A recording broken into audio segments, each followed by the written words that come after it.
Hi, everyone. For today's lecture, I am coming to you for pretend from the Duomo in Milan, or the Grand Cathedral in the city of Milan, Italy.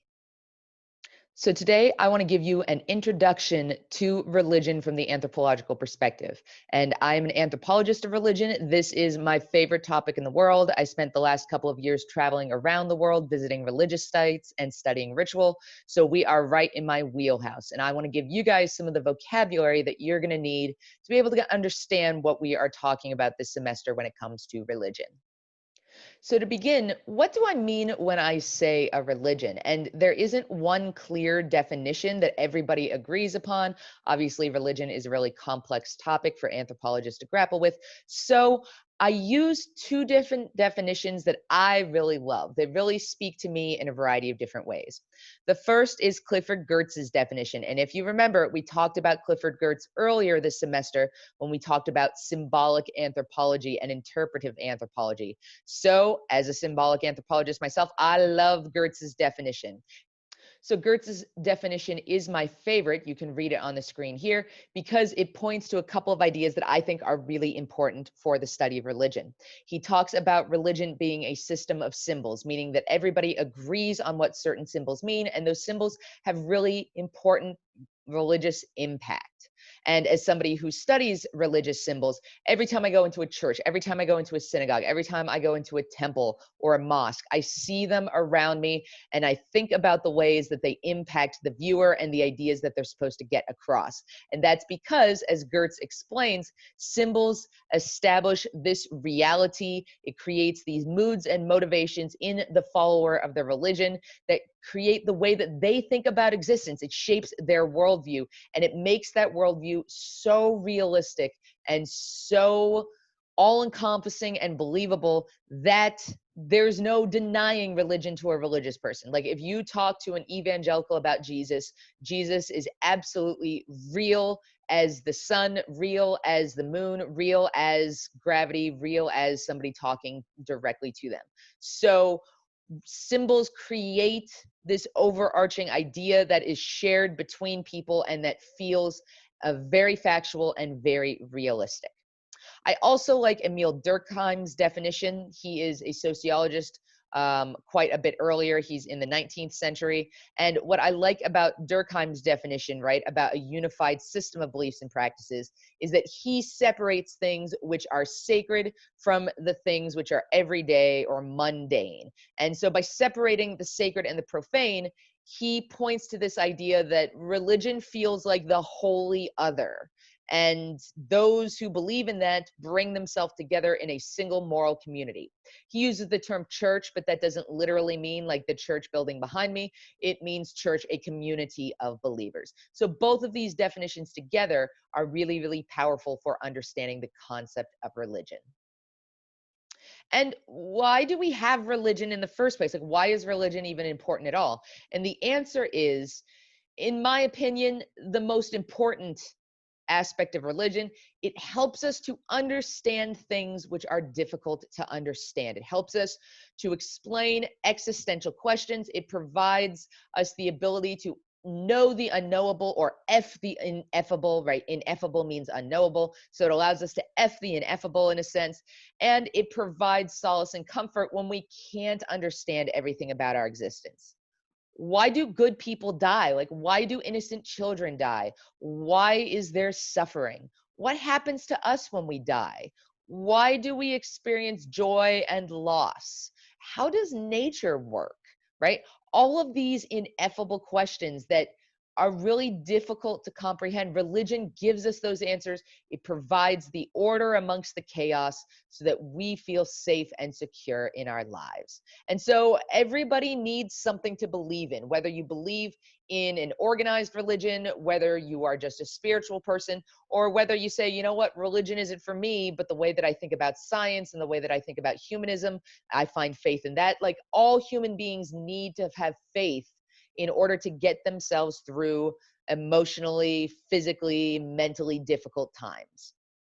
But religion not only provides individual benefits when it comes to understanding the ineffable or trying to find solace, religion is also a means of social organization and social control, right? And if we think about the origins of mankind, if we think about as we as a species developed, as hunters and gatherers, as we began to be nomads and pastoralists, as we began early agriculture, we start to need social systems to organize large groups of people because agriculture allows us to settle in large groups of people.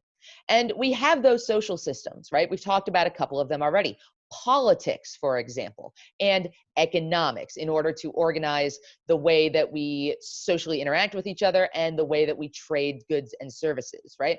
And religion is another form of social control and social organization. And that may sound like a negative thing, but it's not a negative thing, right? Societies need a way to bring people together, to settle disputes, to shape morality, to build group cohesion, etc.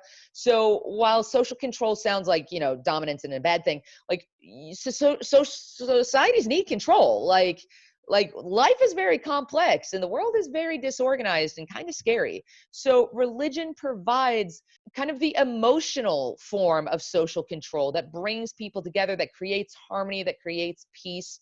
And so, in that sense, it's a good thing. But we also have to recognize that religions as a form of social control was a way for elites to keep large numbers of masses happy.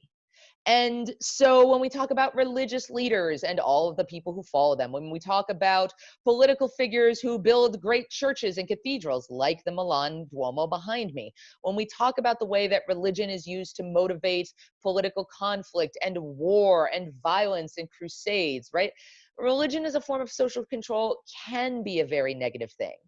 But the issue is that it's a tool.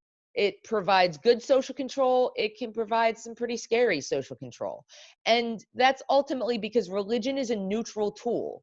It's how we choose to use it. Do we use it to bring people together, to create harmony, to create peace, to give solace, to make our world a better place? Or do we just agree that elites can use it as a way of controlling the masses and manipulating the public and manipulating voters, manipulating citizens, etc.? We really have to talk about, like, what does religion mean to us in the 21st century and what do we want it to mean? Right? So religion is a form of social control, but as anthropologists, we have to dig in and say, what are the positive and negative aspects of that social control? What ways is it being used in terms of economics and politics, and really try to dig deeply to understand that, because it's very complex, the idea of religion as social control. Now, when we talk about religion, it is also important for us to think about religious speech, because speech and communication is so important to religion. If Clifford Geertz is right, and it's a system of symbols that helps us to understand the world, those symbols have to be expressed. And so religious speech is a way to express that and communicate that to people in large groups. And so that can include everything, right? um, Prayers, prophecies, songs of praise, invocation, religious services, magical language. All of that conveys the emotion, the power, the stories, the fables, the psalms, the morality, the messages that religious communities need in order to come together and share communal belief in that Durkheimian church of moral community. And so you guys have a couple of videos which talk about magic doers and mediums and other forms of religious leaders. But I want to talk about two sort of big ideas: the shaman versus the priest. The shaman is a part-time religious practitioner that we see a lot in animistic religions. And that's because part of their job is to just live within the community as a normal member of the community, but then part of their job, part of the time, is also to contact the spiritual world on behalf of the community and to, in many cases, enter it or interface with it for group benefit. Now, this is different than priests. Priests are full-time religious practitioners. And so Buddhism, Hinduism, so a lot of the polytheisms, as well as all of the monotheisms have priests. And so these are people who dedicate their entire lives to officiating rituals, leading the religious community, and leading any kind of like group religious practice. So the word is priests. For those of you who are Christian, you're like, so like Christian priests? Yes, like Christian priests. Like Christianity literally uses the word priests, but it's actually in the anthropological perspective, a broader term that can be used to refer to a Muslim imam or a Jewish rabbi or a Buddhist monk or a Hindu priest, right? So Hinduism also calls them priests, right?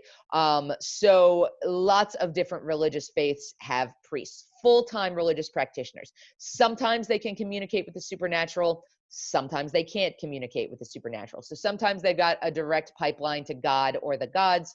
Sometimes they are just somebody who leads by example.